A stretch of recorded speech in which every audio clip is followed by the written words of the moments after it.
Someone just paid $20,000 to destroy Matthew's church. They hired an expert, a respected consultant. His job? Find the flaws, expose the problems, write the report that would shut the whole thing down. But something strange happened.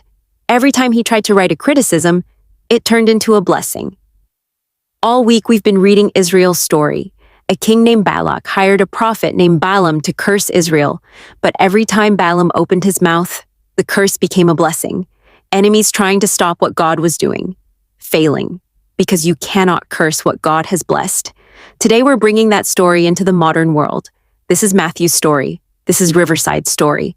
Riverside Recovery Church. 2 years since Victor left. 300 people now. Retention past 1 year. 95%. Employment after recovery. 98%. Families restored. Homes purchased. People starting college. Local news runs features. City leaders call it a model. Foundations start funding it. Churches visit to study it.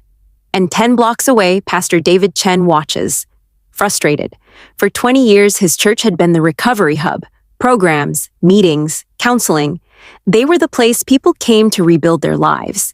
Then Riverside started, and everything shifted. People left his programs. Donors redirected their support. Media attention moved across town. In 2 years, Riverside eclipsed what took him 20 years to build. David tells himself it's not jealousy, it's concern. Matthew's model is too intense, too demanding, too structured. Programs like that always collapse eventually. Someone needs to expose the problems before people get hurt, before everything falls apart. So David makes a phone call. Dr. Richard Sterling, recovery consultant, author, speaker, 30 years in the field, respected, credible. David hires him. Evaluate Riverside, he says. Find the weaknesses. Write the report. The fee is $20,000.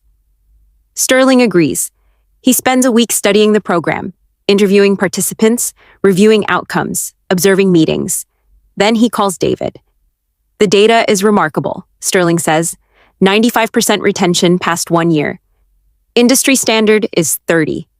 David's stomach tightens. But the structure, David says, too rigid, right? Sterling pauses. Actually, the structure appears to be the strength. Clear expectations, strong community, accountability. Participants say they feel safe. David pushes harder. What about relapse? Lower than expected. What about leadership problems? None that I can find. Keep digging, David says. There has to be something. Sterling agrees to continue. Another week, more interviews, more investigation, another phone call. I went deeper, Sterling says. And I found excellence. The job training program is creating real careers. People aren't just getting clean. They're building lives. David's voice sharpens. Richard, I paid for an honest evaluation. And that's what you're getting. I can't find the problems you want. 1 more week, David says. Look harder. Sterling sits across from Matthew in his office. Why does this program work? He asks. Matthew shrugs slightly. It's not really our model. It's God's. We didn't invent community, or accountability, or grace with boundaries. We're just doing what the early church did. Living together, supporting each other, correcting each other when we fall, and restoring each other when we fail. Sterling studies him carefully. You don't seem worried about criticism, Matthew smiles. If God is building something, criticism won't destroy it. And if he isn't, then it deserves to fall. That night, Sterling calls David. I'm done. What did you find? A healthy organization doing exceptional work. I can't write the report you want. We had an agreement. The agreement was for honesty.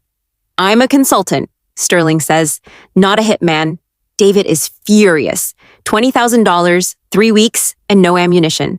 Sterling presents his findings to the Regional Recovery Network. 40 organizations in the room. David sits in the back, hoping somehow the report will reveal problems. Instead, Sterling shows the data. Retention rates, employment outcomes, family reunifications. The room goes quiet. Then Sterling says something unexpected. I came into this evaluation skeptical.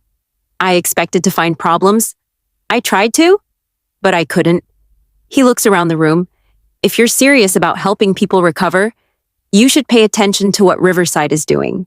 Applause fills the room. David leaves before the meeting ends. The attack he funded just became Riverside's strongest endorsement. That night, Sterling calls Matthew. I should tell you something. Someone hired me to destroy your program. Matthew is quiet. I tried, Sterling continues. I looked hard.